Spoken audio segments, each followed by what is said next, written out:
Shalom, selamat pagi untuk kita semuanya. Marilah kita awali aktivitas kita pada pagi hari ini dengan firman Tuhan sebagai penuntun di dalam hidup kita. Kita terlebih dahulu berdoa. Ya Tuhan Allah Bapa kami yang di surga, kami berterima kasih atas anugerah Tuhan untuk hari ini, sehingga kami boleh menerima hari ini dengan sukacita. Dan biarlah firman Tuhan yang menjadi awal bagi kami untuk beraktivitas pada pagi hari ini. Di dalam Kristus Yesus kami telah berdoa dan mengucap syukur kepadamu. Amin. Saudara yang terkasih dalam Yesus Kristus, firman Tuhan yang menyapa kita di pagi hari ini diambil dari Kejadian 12 ayatnya yang kedua. Saya akan membacakannya untuk saudara-saudari terkasih. Aku akan membuat engkau menjadi bangsa yang besar dan memberkati engkau, serta membuat namamu masyhur, dan engkau akan menjadi berkat. Sekali lagi, aku akan membuat engkau menjadi bangsa yang besar dan memberkati engkau, serta membuat namamu masyhur, dan engkau akan menjadi berkat. Demikianlah firman Tuhan. Saudara yang terkasih dalam Yesus Kristus, membaca nas dalam Kejadian 12 ini, jelas ini merupakan satu perikop tentang pemanggilan Abraham dan menjadi proses yang dilalui hingga diberkati Tuhan. Jika kita lihat di dalam proses ini, ternyata berkat yang diberikan oleh Allah kepada Abraham terlebih dahulu ada yang namanya proses. Dan inilah yang harus kita ingat. Berkat diperoleh dalam hidup seseorang bukan langsung diterima begitu saja, tetapi ada proses yang harus dilalui. Kita ingat, mukjizat Yesus pun terjadi karena harus ada proses. Bagaimana Yesus melihat terlebih dahulu iman seseorang, bagaimana usaha seseorang, dan disitulah mukjizat itu terjadi. Dan inilah yang pertama yang diingatkan oleh Tuhan.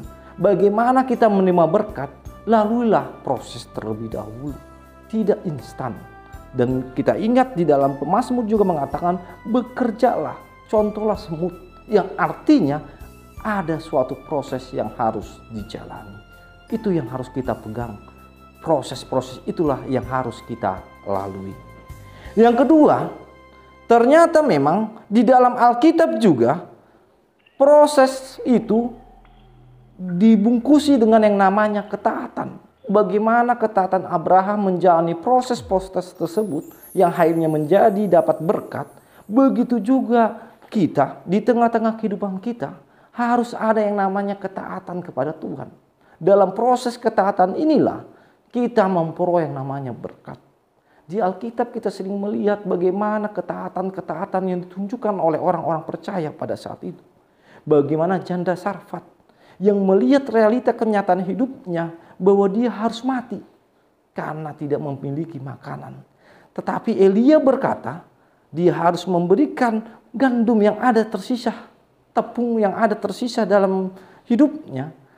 Dia merasa tidak sesuai dengan kenyataan, tetapi karena ketaatannya kepada Elia dan percaya kepada Allah melalui hambanya, dia menyerahkan gandum tersebut. Inilah yang dikatakan adalah ketaatan yang mutlak kepada Tuhan. Ketaatan ini berarti ada yang namanya penyerahan diri total kepada Tuhan. Disitulah berkat dilihat. Disitulah berkat diberikan. Yang ketiga, saudara yang terkasih, di sini dikatakan engkau akan menjadi bangsa yang besar, namamu masyhur. Dari sini kita melihat bentuk-bentuk berkat yang luar biasa di tengah-tengah kehidupan orang percaya. Berkat bukan hanya dinilai dari materi atau dinilai dari fisik semata. Tetapi melalui nas ini berkat rupanya bermacam-macam. Kalau dalam bahasa Ibrani, pertama ada yang dikatakan yaitu ahab, yaitu berkat berupa pemeliharaan. Yang kedua ada yang namanya canan, yaitu anugerah. Yang ketiga ada namanya keset, yang artinya kasih setia. Yang keempat ada yang namanya ratsa, yaitu kekuatan hidup. Yang artinya berkat itu banyak hal.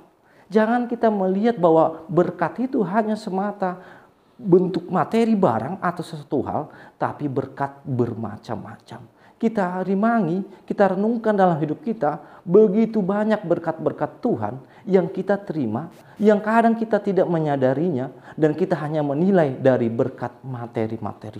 Oleh sebab itu jalanilah hidup ini dan rasakanlah berkat Tuhan yang berlimpah-limpah. Dan saya yakin kita akan kagum oleh kasih-Nya. Yang terakhir dari kisah ini, kita diingatkan ketika kita diberkati untuk menjadi berkat. Blessed to other. Yang artinya berkat yang kita terima, ada berkat untuk orang lain. Kita menjadi saluran berkat bagi orang lain. Tuhan Yesus sendiri berkata, engkau harus menjadi garam dan terang dunia. Yang artinya kita telah diberikan rasa oleh Tuhan, diberikan terang oleh Tuhan, marilah kita berikan terang itu kepada orang lain. Sehingga berkat itu sampai kepada saudara kita yang membutuhkannya. Terlebih dalam COVID-19 saat ini, begitu banyak saudara-saudara kita yang mungkin menderita karena harus di PHK. Kita mungkin ada yang memperoleh berkat di zaman COVID ini, sampaikanlah itu kepada saudara-saudari kita. Sehingga nyata firman Tuhan yang mengatakan diberkati menjadi berkat. Biarlah kita berangkat melalui berkat Tuhan ini, beraktivitas membawa berkat ini kepada sekitar kita. Amin. Kita berdoa. Terima kasih Tuhan untuk firman Tuhan yang mengingatkan kami. Begitu banyak berkat yang kami peroleh dalam hidup kami.